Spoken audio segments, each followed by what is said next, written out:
Shalom, shalom. It's the brother Hadab. Y'all from GMS Bull Bear, Alabama camp. Coming at you with another lesson. But before I get started, I want to give all glory, praise, and honors unto Yahweh, by Hashem, Yahweh Shah, by Hashem, Rakakwadash. Double honors to the apostles and elders of Great Millstone who teach and rule well. Peace and salutation to the whole field elect that scattered abroad, preaching the truth, sincerity to you. I'm going to say shalom. And as you can see on this video right here going into sundown town in Alabama, which these women, are about to speak on their experience of being in the sundown town.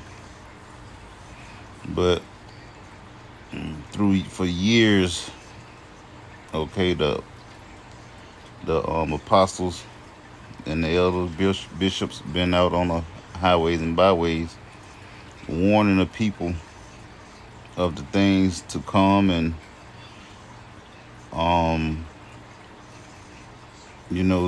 serve the Lord with fear and trembling, through his laws, statutes, and commandments. And people just act like, it's another group that's pushing Christianity. But this one right here, it pushes hate along with it. All right, so they don't turn the ear to the Lord's word. But I'm gonna get into the video and I'm gonna break out some precepts. Lord willing, this video be edifying. This is my sister Pam and we on here to talk about something that happened to us coming home from Atlanta, Georgia, this past weekend. Okay, so I want to start because we're a little nervous talking about this, and what I mean by that, because we still kind of shook up for the fact that it happened to us and we wasn't expecting this. Okay, well, I'm gonna go all the way back to when we was in Atlanta this weekend. My niece's birthday was Saturday. And we went to celebrate her birthday in Atlanta, Georgia. We had a marvelous time. As a matter of fact, we had a great time. Yes, Atlanta was good to us. It was good. We went to the aquarium. We went to, what was that, cake and what else? Cake and sip. Cake and sip. And then we went, I don't know. Sugar factory of Atlanta. Yeah, the sugar factory. Okay, but anyway, we're just trying to tell the happy part first, because the other part is going to get, it's going to get wild. So anyway. And, that's why people, they make mistakes at, birthday parties. So you went to worship your niece, shower her, cater to her, okay, and shower her with gifts and this and that, laying out the red carpet, so to speak. Okay, you glorifying your niece when the first commandment is that thou shalt not, that we shouldn't have no other gods before Yahweh by Hashem Yahushua. Okay, and birthdays, that's an idol. Okay, when you celebrate your birthday, that is self-idolatry. All right, that is self-worship. And people be going to the extent telling me, oh, it's my birthday week and it's my birthday month, and they be want to party the whole month or the whole week, as you can see. Okay, and if y'all wasn't into that, then you wouldn't have been in this situation that you experienced on your way back to Tulsa, Alabama. I guess that's where you're from. But I want to bring out this precept. It's Leviticus chapter 26, verse 1. Ye shall make you no idols, nor graven images, neither rear you up a standing image, neither shall ye set up any image of stone in your land to bow down into it, for I am the Lord Yahweh your power.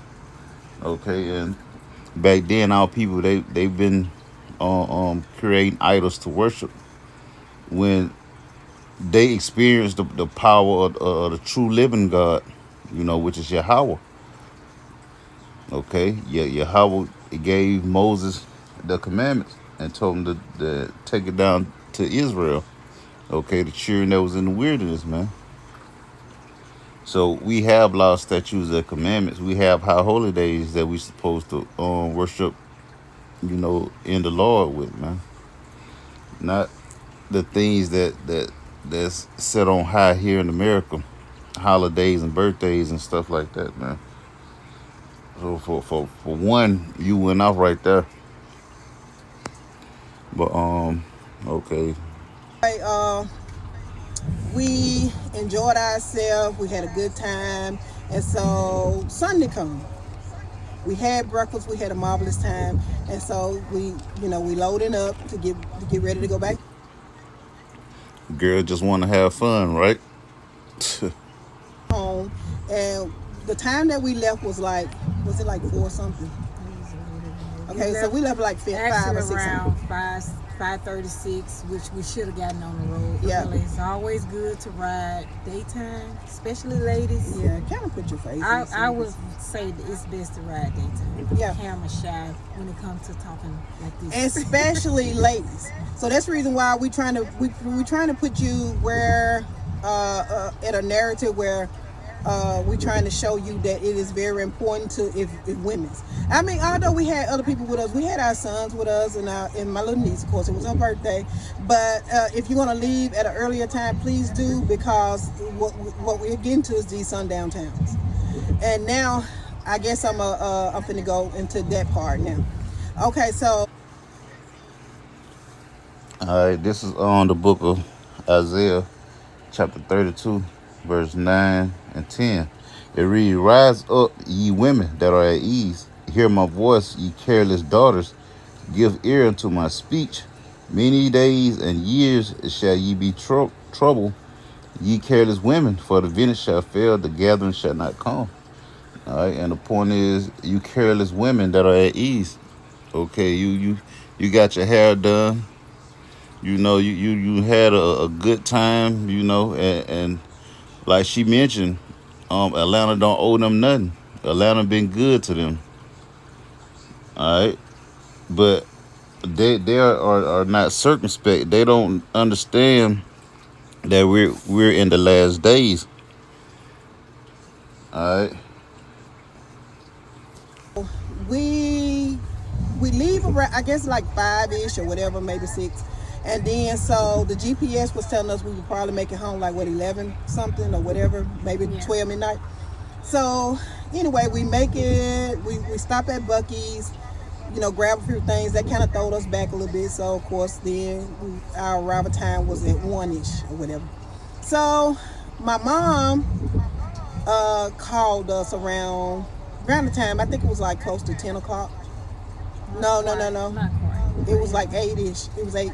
But anyway, my mom called. She called my phone because she knew Pam was driving. Using a GPS. Using her GPS. So she called my phone. And so we got off into the conversation because she was trying to find out what time we was going to make it home. And so we told her what time we would probably make it home, give or take. We told her that we had stopped and da-da-da-da. So, anyway, at the time that she was calling us, we was in a conversation with her. We accidentally passed Tuscaloosa, Alabama. And I think I said the word right. But Our turn. we missed our turn. So Pam was like, "Oh boy, we missed the turn." And I was like, "Okay, yeah, we did. And more than likely, we're getting ready to get on some Back road. the back roads." So and that's so where the GPS. So took she us. was like, "The GPS is guiding me this way, so I'll see what's what." Well, anyway, it took us to a town called, and we wasn't paying any attention. And don't get me wrong, I'm very aware of sundown towns thanks to TikTok. If it had not been for TikTok, and how we can relate to each other and warn each other about certain things, I probably would have never known about these towns. But anyway, thank God for TikTok for that purpose. So anyway, we ended up taking this town called, the GPS was taking us through the back road of this town called, what was that? No, we not forgetting the town, Pam. It's called It's with a V, ain't it? no, it's that same town. It's like one of them in Georgia. What's the name No, of it's it? in Texas. Yeah, okay, that Texas Jasper. Jasper. But this one, that we was not in Jasper, Texas. Okay, let's get that clear. Jasper, It's Jasper, Alabama.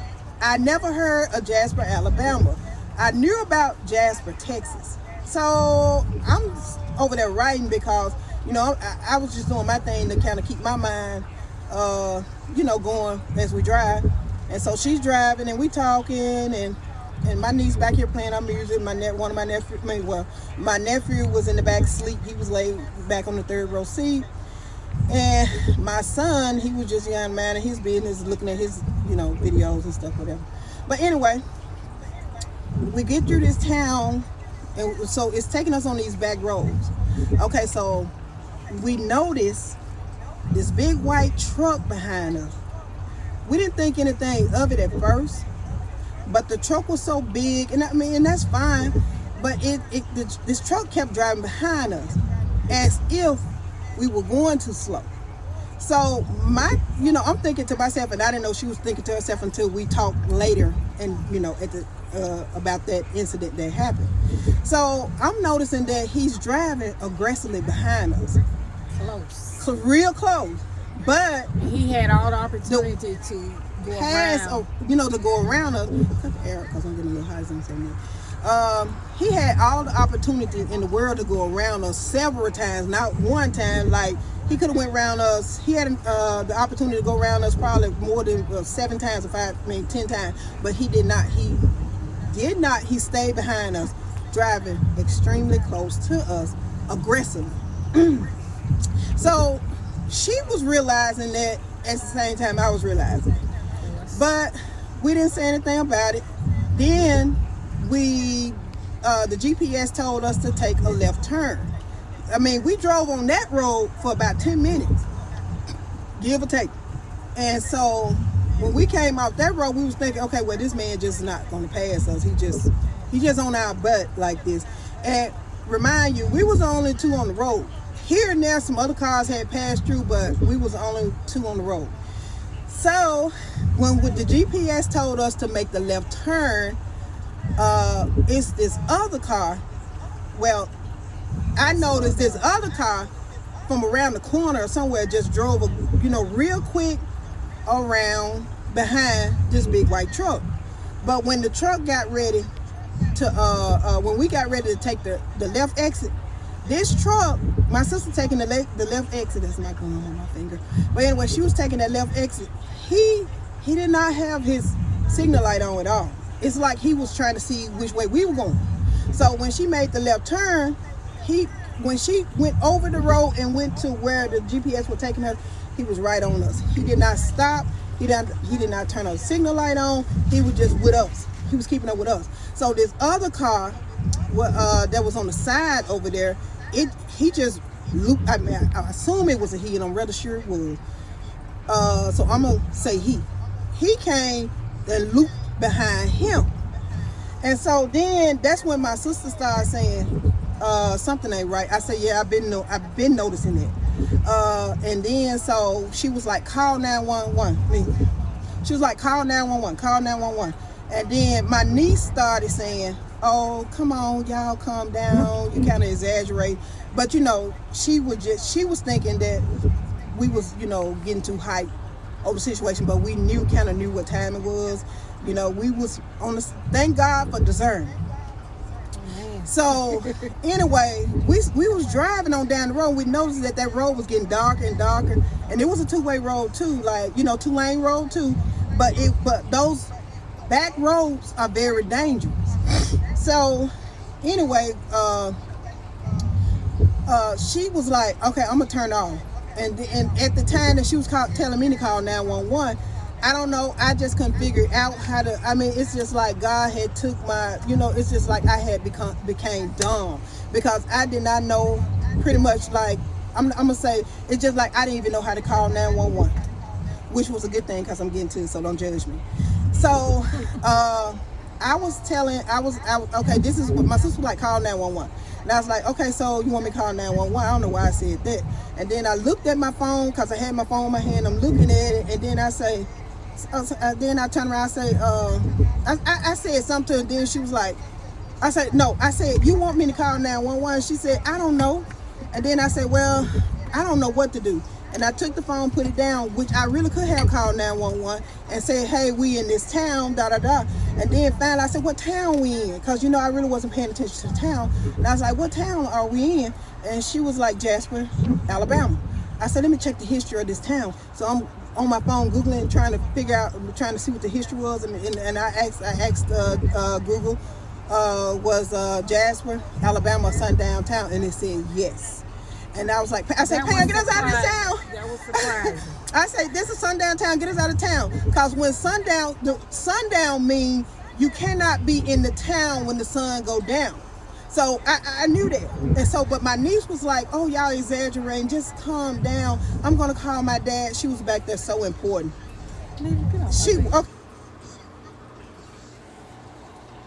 And see, that's how our people are, man. They refuse to receive information. Okay, they always blowing something off like it's a light thing, man, which is not. This is Proverbs 1, starting at verse 20. It say, wisdom crieth without, she uttereth her voice in the streets. She crieth in the chief place of concourse, in the opening of the gates, in the city she uttered her words, saying, how long, ye simple ones, will ye love simplicity? And the scorners delight in their scorning, and fools hate knowledge. But you, Salakia, turn you at my reproof. Behold, I will pour out my spirit unto you. I will make known my words unto you. Okay, and that wisdom that being cried out in the street, okay, are the Lord's prophets. Okay, the Lord's mouthpiece, telling you that these so-called white people are not right, man. They have a perpetual hatred for you. And these Klansmen, okay, are everywhere, man. They're your citizens. They're on your police force. They're your judges. They're your lawyers. You can't escape them unless you have the Lord with you, man. But it say, because I have called and ye refuse, I have stretched out my hand and no man regarded. But ye have set at naught all my counsel and will none of my reproof. And that what her niece was doing.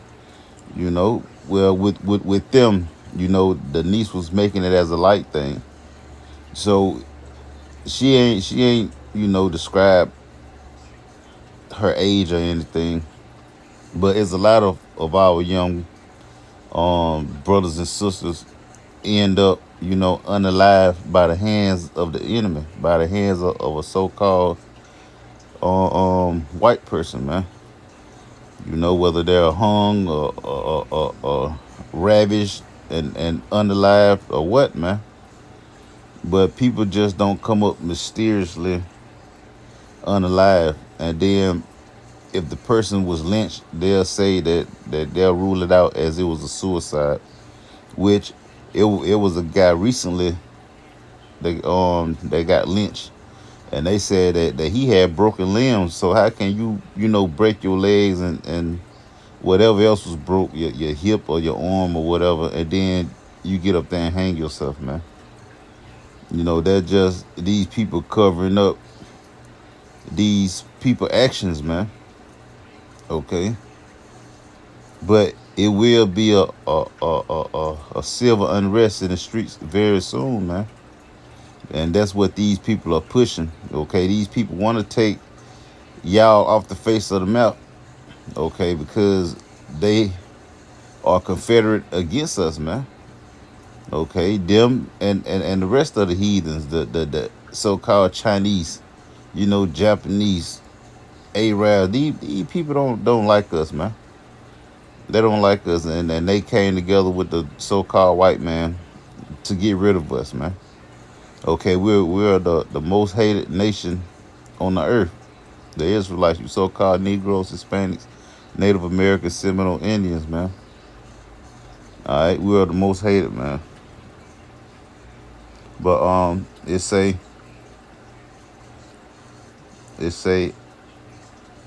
I also, verse 26, I also will laugh at your calamity. I will mock when your fear cometh, when your fear come as a desolation and your destruction coming as a whirlwind, when distress and anguish cometh upon you. Then shall they cry upon me, but I will not answer. They shall seek me early, but they shall not find me. For that they hated knowledge and did not choose the fear of the Lord Yahweh. Right, man? Hey, seek the Lord now while he may be found, man. Okay, turn off your from your wicked ways and kiss the Son, lest he be angry, man. Offend less. Try to live the righteous path, not the American life that our parents and grandparents then raised us up on, and even the crap you see on TV, man. You know, that American pie, that lifestyle. You know, get rid of that, man, and live the life that the Lord has purpose for you, man. Then you wouldn't run into these situations like this, or if you did, you will be saved, you know, by the Lord. Okay, you will be delivered out of these situations, man. As long as you choose to trust in the Lord, man, and fear the Lord, serve the Lord with fear and trembling, man. Okay, because the Lord have his people, his elect. Okay, we are all going to go through some type of hell, some form of hell. I mean, great tribulations. But the Lord is going to have his elect covered. Okay, he's going to have them protected, man. I'm gonna leave her alone. Get out my But anyway, she was like, y'all just, but she didn't know the extent to it. So that's the reason why we're making this video, because a lot of these younger people don't understand the extent to a sundown town. And that's the reason why we, you know, they probably not paying attention to like we probably would. But that's not it. I did some research, and yes, I did find out a few people, and y'all can go check this out too, have mysteriously came up dead in this town, in Jasper, Alabama. And the case that gets me the most is we found that out when we got out of there, because I kept looking. It was this Chastity lady, and the last stop that she was at was in some truck stop or something that was in Jasper, Alabama. And she came up missing. I think she's missing to this day. I may have to go back and read that. And so I asked, then they, in the news, I don't even believe the newspaper article, the way it's reading, but I get back to that because I'm finna hop back to the conversation that I was on in the beginning. Okay, so I could never figure out how to call the police. So, like I said, I was like, when I started searching the history of it, then I was like paying, and so by that time, she decided she was gonna try to trick this man by turning real quick while turning on her signal light. But she realized that if she had done that, he would have hit her straight from the back. So I was like, I say, you must be trying to turn. She was like, yeah, I was trying to turn. And then she was like, but he would have hit us from the back. He still, no matter what, no cars coming on the other side, he still went past us. It's like he was trying to push us on further down the road. And I noticed that she was picking up her speed too fast, like 65, 70. That was too fast to me on that road, because you never know if another car coming on the other side passing, or, you know, you just never know going around those curves. So it's best to drive safely around those type of curves and on those type of roads. When you in for your life. Yeah, I mean, I understand that part, and that's what I was saying. I had to follow my intent. Exactly. So, but what I was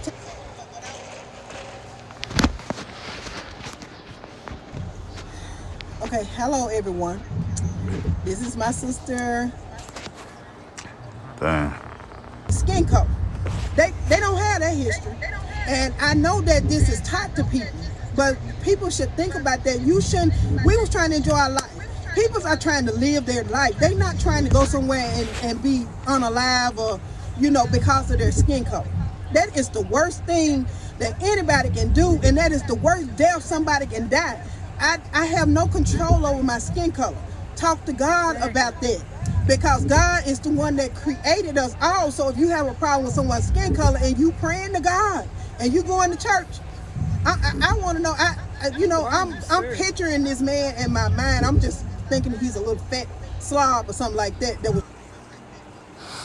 And see, that's where you got it wrong at. That's where a lot of people got it wrong at, man, because it's not about your skin color.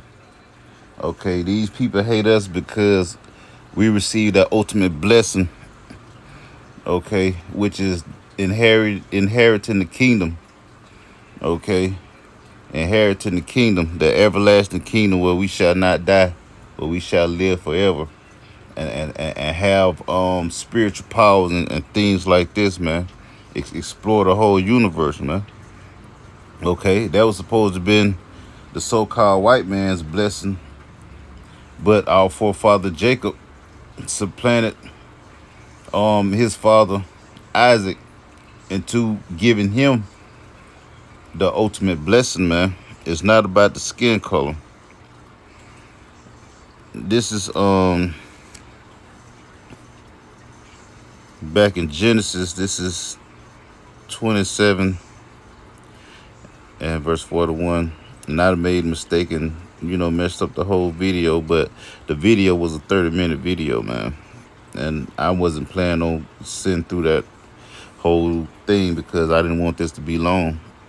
But the purpose of this video is, okay, they had Edomites in behind them. Okay, the people that was in the white truck, then the car that had made a U-turn and got behind the white truck, and then the sheriff, he was in on it. Okay, because she didn't call the police, but somehow he was in the same area. So when they panicked and bust the right turn into a service station, okay, both of the cars, they went their separate ways, but the sheriff turned in behind them as if he was looking for somebody. So the sheriff was there to cover up the murder scene, if you may. The sheriff was there to give the reporters something, some type of information, some type of in case if they wanted to put it on your Channel 10 news or whatever. But like I was stating, these people, the white hooded people, okay, they're your school teachers, they're your police, your sheriff, your judges, your lawyers, your Congress, your president, all right, your mayors. They are everything, man. And they wear these hoods to hide their faces, man. Okay. But this is Genesis chapter 27. And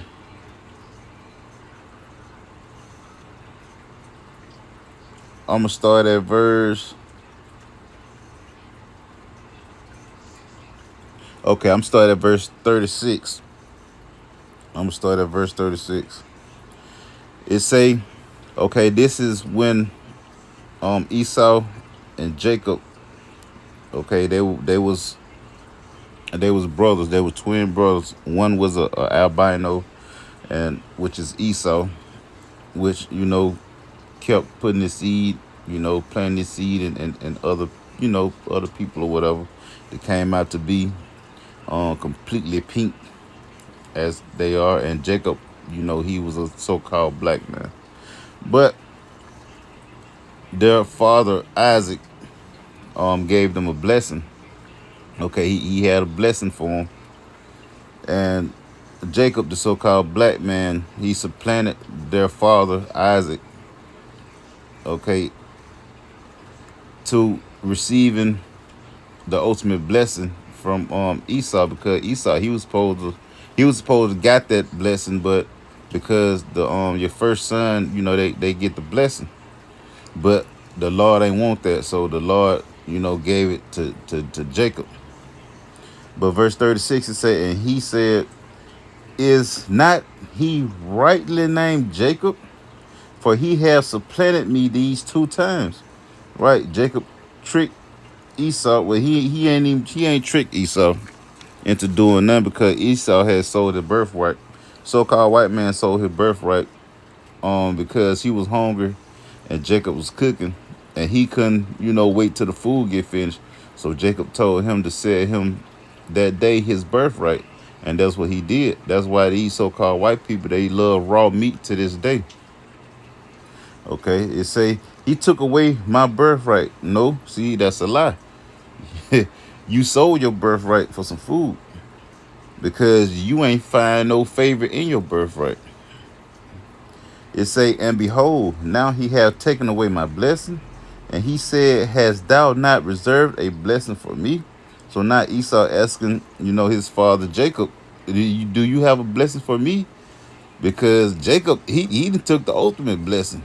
Do you have any blessing left for me? Verse 37, and Isaac answered and said unto Esau, behold, I have made him thy lord, and all his brethren have I given to him for servants. And with corn and wine have I sustained him, and what shall I do now unto thee, my son? Right, so Jacob got the ultimate blessing. Verse 38 is saying, Esau said unto his father, hast thou but one blessing, my father? Bless me, even me also, my father. And Esau lifted up his voice and wept. Esau cried, kicking and screaming, throwing a fit, man. Verse 39, and Isaac his father answered and said unto him, behold, thy dwelling shall be the fatness of the earth and of the dew of heaven from above. And by thy sword shalt thou live, and shalt serve thy brother. And it shall come to pass, when thou shalt have the dominion, that thou shalt break his yoke from off of thy neck. So this is Esau's kingdom right here. Okay, Esau got the fatness of the land. He got all the beautiful spots. Okay, and he heapeth all nations unto himself. So Esau is in rulership right now. And then the scriptures also state that the earth was given into the hand of the wicked, which is Esau Edom. Okay, he's that wicked man. Okay. But this is his blessing, and by thy sword shalt thou live. Okay, don't America have the strongest military? I mean, the Russians are Edomites also, but they have these militaries and stuff, man. These strong militaries, and they fighting against each other and other nations and other countries and stuff, man. And these cops, even these six pack, 6-pack Joe Edomites, man. They love their guns. They have a collection of guns. All right, back then, this sword is a killing instrument, whether it's a literal sword or a knife or a tomahawk, or axe, a razor blade or whatever. But it evolved from the sword, okay, to a handgun, to a bigger gun, ultimately to tank and nuclear missiles, man. Okay, that's the sword. All right, verse 41. And it say, and Esau hated Jacob because of the blessings wherewith his father blessed him. See, it ain't say Esau hated Jacob because of his skin color. It say, and Esau hated Jacob because of the blessing wherewith his father blessed him. And Esau said in his heart, Esau said in his mind, the days of mourning for my father are at hand. Then will I slay my brother Jacob. So Esau have a perpetual hatred because of that birthright, man, because of that blessing, not because of your skin color. Okay, he is not after the Canaanites. Okay, he is not after Ham, the so-called Africans. He know who the Africans is and who Judah is. We got a certain distinctive look. How the Lord done made us, man. So this man know exactly who he's coming after. Like I say, he ain't fucking with the Africans, man. He fucking with you niggas, man. because y'all done turned your back from Yahweh Bashim Yahushua and try to live after the so-called white man's ways, man. And the Lord hate that, man. The Lord hate that. That's why we are in the situation we're in now, which is captivity, man. We're behind enemy lines, and the Lord is kicking our ass through the so-called Edomites because they is his whooping stick, man. As a matter of fact, because I'm just about done with this video for real, for real. This is Psalms chapter 17, verse 13. It reads, "Arise, O Lord Yahweh, disappoint him, cast him down, deliver my soul from the wicked, which is thy sword." Okay, and the scriptures state that Esau is the border of wickedness, man. Okay, it say, "Deliver my soul from the wicked, which is thy sword." So the Lord Yahweh Bashim Yahushua is using these Edomites to kick our ass, man. The Lord, the Lord, he Yahweh is the King of all kings, man. He ain't finna get up off of his thrones to come see about you. Nah, he got spirits created for vengeance, man. You know, he put his spirit on these people to carry out his actions, man. That the will that he want, man. Okay. And the Lord is angry at us, man. Therefore, he's using us, you know, he using Esau, the so-called white man, to discipline us, man, as a nation, man. But like I said,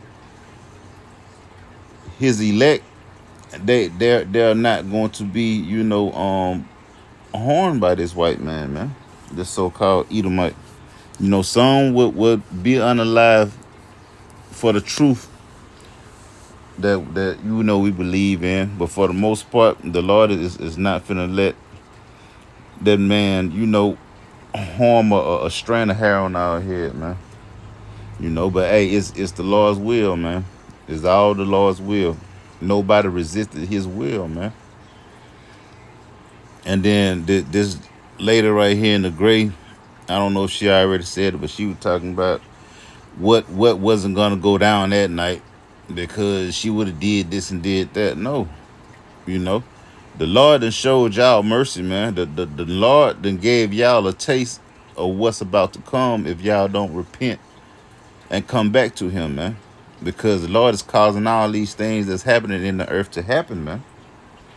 Okay. Even through the so-called white man. Okay.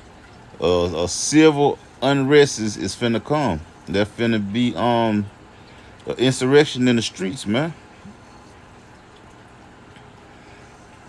But okay. Let me see. I want to get to Jeremiah also, because as I was stating what the Bible read, you know, that Esau is the Lord's sword, whooping stick. And you know, he created them to be that. This is Jeremiah chapter 13, verse 23. It reads, "Can the Ethiopian change his skin, or the leopard his spots? Then may ye also do good that are accustomed to do evil. Therefore I will scatter them as the stubble that passes away by the wind of the wilderness. This is thy lot, the portion of thy measures from me, said the Lord Yahweh, because thou hast forgotten me and hast trusted in falsehood." Right, you niggas think you Americans, man. African Americans and shit like that, man. You know, the Lord created this so-called white man to be evil. He created him to be wicked, man. And they can't change from that. Neither can you march and protest and change him from being wicked. Okay, you are not going to be equal with this man at any time while his kingdom is up and running, man.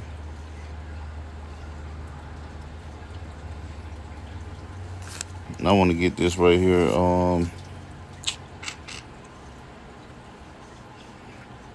This is 2 Timothy, verse 3. chapter 3, verse 1, to say, this know also that in the last days perilous times shall come. Okay, aren't we in trying times now, man? You know, people barely making ends to pay their bills, to feed their family. You got a lot of food products being recalled, a lot of food products being destroyed. Okay, we're entering into the digital age, where the money is no longer gonna be, you know, paper currency and coins. Is going to be digital, which is gonna usher in that MOTB, that mark of the beast. Okay, it's a lot of unalive events going on. It's a lot of earthquakes going on. There's a lot of chariot sightings going on, which you people call UFOs. Okay, you got volcanoes erupting over there in other countries, and they looking at Yellowstone here in this country. Okay, Yellowstone is vibrating the soil under people's feet, man, in their very backyards. Okay, we are in the last times, man. And you people still don't get it. You people still don't understand it. You people still don't see it, man. And the Lord is finna make a major move and go on here and get this over with, so that the kingdom can come. But this is Isaiah chapter 5, starting at verse 4. It read, what could have been done more to my vineyard that I have not done in it? Wherefore, when I looked that it should bring forth grapes, brought it forth wild grapes. Okay, and that vineyard is talking about the children of Israel, you so-called Negroes, Hispanics, Native Americans, Seminole Indians, and the descendant of those people through their fathers, man. Okay, but listen to what the Lord is saying about his people. Verse 5, it say, and now go to, I will tell you what I will do to my vineyard. I will take away the hedge thereof, meaning protection, and it shall be eaten up, and break down the wall thereof, and it shall be trodden down. So the Lord is finna remove that protection that he have around 2/3 of his people, man, to allow them to be unalived and met with treacherous events, you know, situations. It say, and I will lay it waste. It shall not be pruned nor digged, but there shall come up briars and thorns. I will also command the clouds that they rain no rain upon it. For the vineyard of the Lord Yahweh of hosts is the house of Israel, and the men of Judah his pleasant plant. He looked for judgment, but behold, oppression, for righteousness, but behold, a cry. Right, so when the Lord removed that hedge of protection from around his people, there will be nothing to save them. Okay, nothing. Not their money that they done saved up, not their guns, nothing. Not the food that they, you know, found or whatever. Nothing is going to be able to save them but the Lord. But the Lord is telling you this. 2/3 of his people are going to be unalive. Okay, and if you don't repent right now, before it's too late, you're most likely going to be in that number, man. All right, and this is the will of the Lord. But Lord willing, you know, I'm going to end it off there. I'm giving all glory, praise, and honors unto Yahweh, by Hashem, Yahweh Shai, by Hashem, Kakadash. Double honors to the apostles and elders of Great Millstone who teach and rule well. Peace and salutation to the whole elect that scattered abroad, preaching the truth, sincerity. To you, I want to say shalom.